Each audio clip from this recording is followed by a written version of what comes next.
ನಮಸ್ಕಾರ ಎಲ್ಲರಿಗೂ. ನನ್ನ ವಿಡಿಯೋ ಇಷ್ಟ ಆದರೆ ಫಸ್ಟಿಂದ ಲಾಸ್ಟ್ವರೆಗೂ ನೋಡಿ, ಸಬ್ಸ್ಕ್ರೈಬ್ ಮಾಡಿ, ಶೇರ್ ಮಾಡಿ. ಇವತ್ತು ಚಿರ್ಮುರಿ ಮಾಡ್ತಾಯಿದ್ದೀನಿ. ಚಿರ್ಮುರಿಗೆ ಬೇಕಾಗಿರೋದು ಖಾರದ ಕಡಲೆಕಾಯಿ ಬೀಜ, ನಿಪ್ಪಿಟ್ಟು, ಕೊತ್ತಂಬರಿ ಸೊಪ್ಪು, ಈರುಳ್ಳಿ, ಕ್ಯಾರೆಟು, ಉಪ್ಪಿನ ಪುಡಿ ಎಷ್ಟು ಬೇಕು ರುಚಿಗೆ ಅಷ್ಟು, ಹಸಿಮೆಣ್ಸಿನ್ಕಾಯಿ ಪುಡಿ, 2 ಸೇರು ಕಡಲೆಪುರಿ ತಗೊಂಡಿದ್ದೀನಿ. ಖಾರದ ಕಡಲೆಕಾಯಿ ಬೀಜ ಹಾಕಿದ್ದೀನಿ ನೋಡಿ. ನಿಪ್ಪಿಟ್ಟು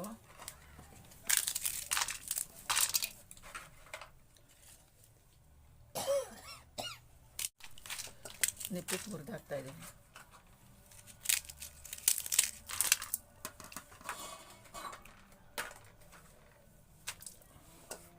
ಕೊತ್ತಂಬರಿ ಸೊಪ್ಪು,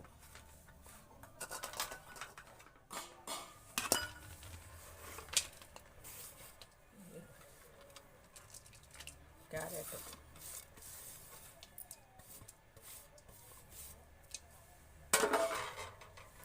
ರುಚಿಗೆ ತಕ್ಕಷ್ಟು ಉಪ್ಪು,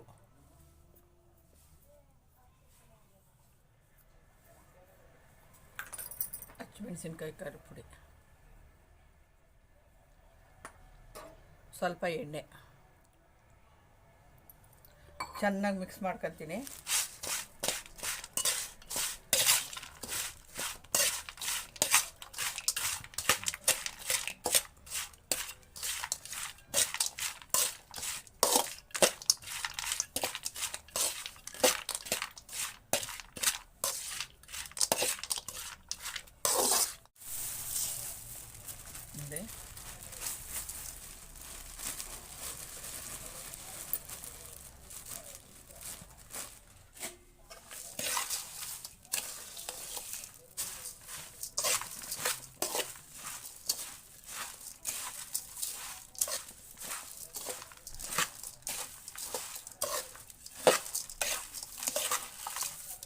ಈ ಥರ ಮಿಕ್ಸ್ ಮಾಡ್ಕೊಬೇಕು.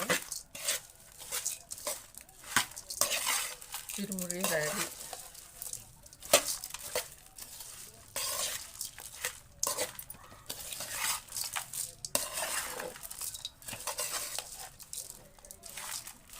ನೋಡಿ ರೆಡಿಯಾಗಿದೆ ಚಿರುಮುರಿ. ಮನೇಲೇ ಮಾಡ್ಕೊಂಡು ತಿನ್ನಿ, ನೀವು ಟ್ರೈ ಮಾಡಿ ಮನೇಲಿ, ಮಕ್ಕಳಿಗೆ ಮಾಡ್ಬೋದು.